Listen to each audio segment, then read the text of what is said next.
एक बार था एक किसान वीर नाम का। वह दूसरों के खेतों पर हल जोतने का काम करके अपनी रोजी रोटी कमाता था। एक दिन वह एक खेत पर गया।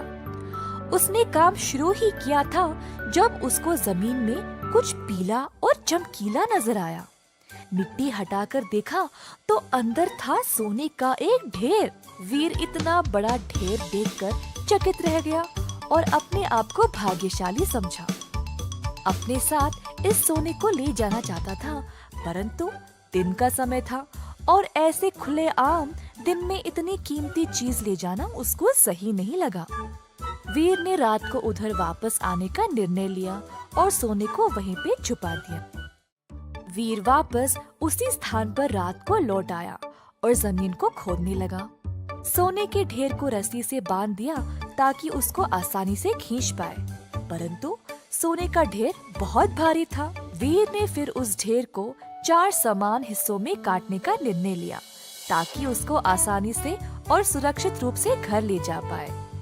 अपनी कुल्हाड़ी की मदद से वीर ने ढेर को 4 हिस्सों में काट दिया और अंत में वह सारा सोना आराम से ले पाया। सोने से वीर अब धनवान बन गया और कई संपत्ति भी प्राप्त कर ली। इस कहानी से हम ये सीखते हैं कि कोई भी कीमती वस्तु को बुद्धिमानी से संभालना चाहिए। चक्रधारक। एक दिन 4 ब्राह्मण वन के भीतर चल रहे थे। कुछ देर उनको एक आश्रम नजर आया। उस आश्रम में रहते थे योगी भैरवानंदा। चारों ब्राह्मण उस आश्रम की ओर गए।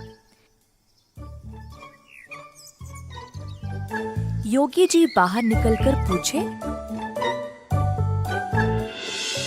कौन हो तुम लोग और यहाँ क्यों आए हो? गुरुजी, हमने आपकी अनोखी शक्तियों के बारे में सुना है। आपसे मिलकर हम धन्य हुए। क्या आप हमें भी अपने चमत्कार दिखाएंगे? ये ब्राह्मण अच्छे इरादे से यहाँ आए हैं, मुझे इनकी सहायता करनी चाहिए। योगी जी आश्रम के अंदर गए और 4 बेलचे लाकर ब्राह्मणों को सौंप दिया। ये बेलचे ले जाओ।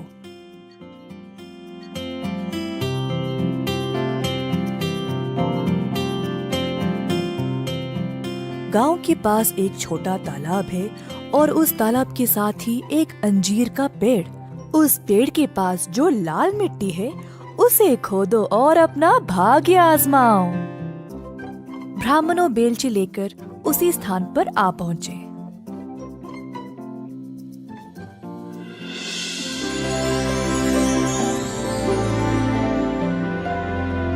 खोदते समय पहले वाले को एक तांबे की चट्टान मिली। ओह ओह, कमाल है, तांबे की चट्टान।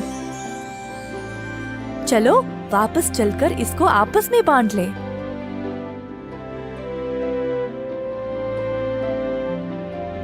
अरे नहीं, हमें सोना चाहिए और जब तक ना मिले खोदते रहेंगे। तुम चाहो तो वापस जा सकते हो। पहला ब्राह्मण संतुष्ट था तो वो वापस चला गया।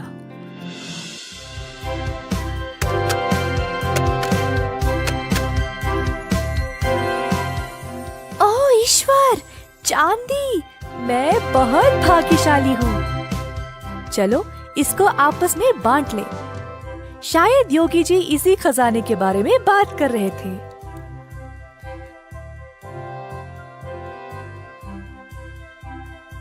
हमको अभी सोना नहीं मिला, हम कोशिश करते रहेंगे। तुम चाहो तो जा सकते हो। दूसरा ब्राह्मण अपनी प्राप्ति से प्रसन्न था और वहाँ से चला गया।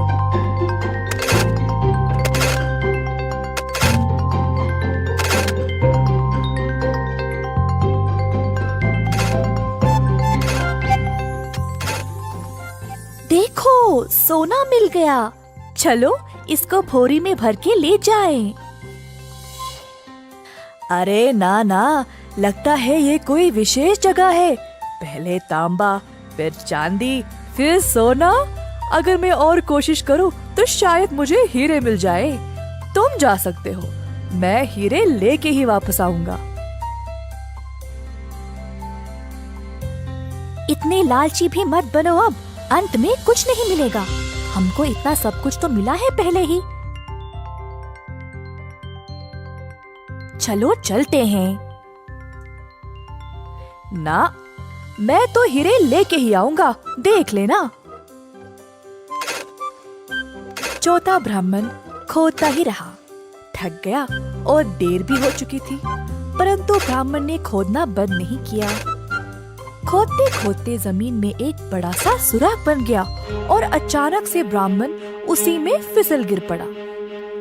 खुद को उसने कोई अलग सी जगह में पाया। ऊपर उठा तो उसने एक आदमी को देखा जिसके सर पर एक चक्र घूम रहा था। ब्राह्मण हैरान रह गया। तुम कौन हो और यहाँ क्या कर रहे हो, और ये तुम्हारे सर पर चक्र क्या है? ब्राह्मण के ऐसा पूछते ही वो चक्र अब उसी के सर पर आ गया और घूमने लगा। ये क्या है? इस चक्र को मुझसे दूर करो। मैं कुछ नहीं कर सकता, ये सब ईश्वर के हाथ में है। इधर लालची लोग गिरते हैं, अब तुमको इस खजाने की रक्षा करनी पड़ेगी। तुम्हें ना भूख होगी ना प्यास, और ना ही तुम्हारी उम्र बढ़ेगी। मृत्यु से भी मुक्त रहोगे। पहले ये बताओ, मैं इस चक्र से मुक्त कैसे हो जाऊं? लालची लोग जब ज्यादा खोदने लगते हैं तो वे इधर गिर पड़ते हैं। कोई और तुम्हारी तरह इधर गिरेगा? अरे नहीं, इतनी बड़ी जिम्मेदारी, मैं इस चक्र का भार बर्दाश्त नहीं कर सकता। ये कब से तुम्हारे सिर पर था? नहीं पता, मैं कई वर्ष पहले यहाँ आया था जब महाराज राम का राज चल रहा था। मुझे तांबा, चांदी और सोना भी मिला, परंतु हीरों की लालच में मैं भी फिसल गिर पड़ा।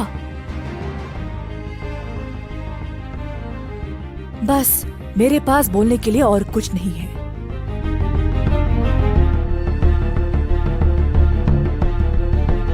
ऐसा बोलकर साधक उसी सुराख से बाहर निकल गया।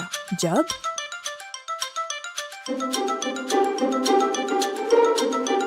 वो तो यही खोद रहा था, पता नहीं कहाँ रह गया।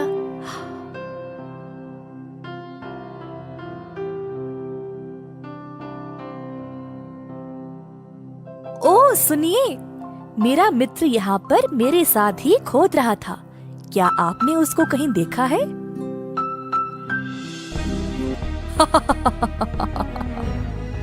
साधक हंसने लगा और तीसरे ब्राह्मण को सारी घटना सुनाई।